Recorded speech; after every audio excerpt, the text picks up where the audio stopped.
chers abonnés bien entendu, nous sommes ce mois-ci à Eguisheim en Alsace, au domaine Jean-Louis et Fabien Mann. Et comme vous pouvez le voir, on va surtout parler de terroir.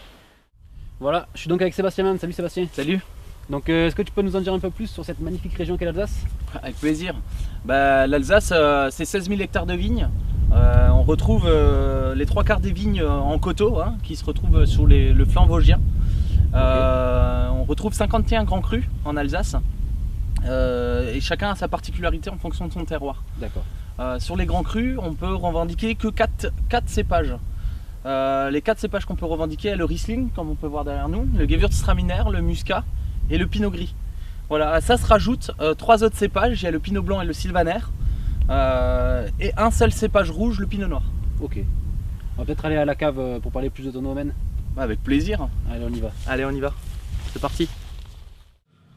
Bon voilà, nous sommes dans la cave du domaine Mann avec Jean-Louis et Sébastien Mann. Et je vais laisser un peu présenter les particularités du domaine Mann. Je te laisse commencer Sébastien. Ouais, avec plaisir. On a un petit domaine viticole. On vinifie aujourd'hui sur 8 hectares de vignes.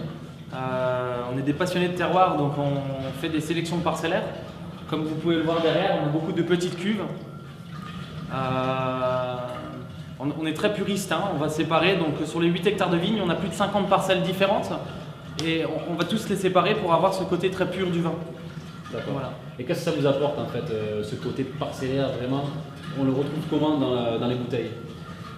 Chaque vin va apporter une mémoire, et on aura, grâce à chaque vin, une émotion, on va dire. Chaque vin va nous apporter une émotion. D'accord. Le domaine travaille tout en bio, on est en bio, voire en biodynamie, non certifié jusque-là. D'accord. D'ici l'année prochaine, on sera certifié sûrement. Et parce que voilà, on exprime un vin par son terroir. Ok. Et ça, c'est vraiment important, je pense qu'il faut en parler. Ok. Donc voilà, dans chaque vin, voilà, une parcelle de Riesling avec caractéristiques vraiment Exactement. de sa terre, son terroir. Exactement. Chaque vin va caractériser son sol. Ok. Voilà. Peut-être qu'on va laisser parler un peu Jean-Louis si il veut dire. Oui, avec plaisir. Alors, moi je dirais que l'idée première, c'était à l'époque où Sébastien allait à l'école. On s'est dit, on savait qu'on avait un repreneur derrière nous, et c'était très intéressant de faire peut-être autre chose que ce que fait Monsieur Tout le Monde en Alsace. Et donc l'idée, c'est depuis 1998, quand on a démarré le domaine, c'est avec mon épouse Fabienne, c'est de nous lancer sur des particularités. Ces fameux terroirs, Altengarten, Steinweg, Ortel, voilà. Des lieux-dits. Ce sont des lieux-dits avec des sous-sols complètement différents. On a la chance, puisqu'on a regroupé 2 exploitations, d'avoir sur 14 km une multitude de terroirs différents.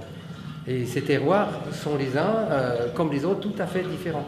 Et les exprimer à travers un cépage, c'est quelque chose d'extraordinaire. D'accord. Pour moi, un vin, c'est aussi bien un cépage, aussi bien un terroir. Ça peut être un millésime aussi, puisque le millésime joue énormément. Et c'est aussi le doigté du vigneron. C'est même une levure, puisque dans les levures, nos vins, vous entendez nos vins fermentés, c'est très intéressant parce que nos vins sont tous fermentés en levure indigène. Et chaque terroir va amener un peu ses levures. Bien sûr, nous avons des... Excusez-moi. Vous pouvez expliquer un peu ce que c'est qu'une levure indigène? Oui, alors aux abonnés qui... Oui, justement. Alors, les levures indigènes, c'est des levures qu'on va retrouver sur le terroir. Il y en a des dizaines de levures dans la nature, mais elles sont sélectionnées par le milieu, par le millésime, selon qu'il fasse chaud, humide ou froid. On aura d'autres levures. Et un vin, ce qui est intéressant, c'est qu'un vin, quand il commence à fermenter, eh bien, il y a une levure qui enclenche la fermentation. Elle est souvent assez faible, puisqu'elle va très vite mourir. Elle fait une espèce de relais avec d'autres levures. Et celle-ci, on va dire à 5-6 degrés d'alcool, va mourir. Il y a une autre qui va s'enclencher, va prendre de relais jusqu'à peut-être 10-11 degrés. Souvent, ça nous pose problème parce que vers le mois de janvier, quand il fait plus froid, cette levure se fatigue. Et c'est là qu'il faut faire très attention, il faut surveiller les vins, il faut beaucoup goûter à la cave.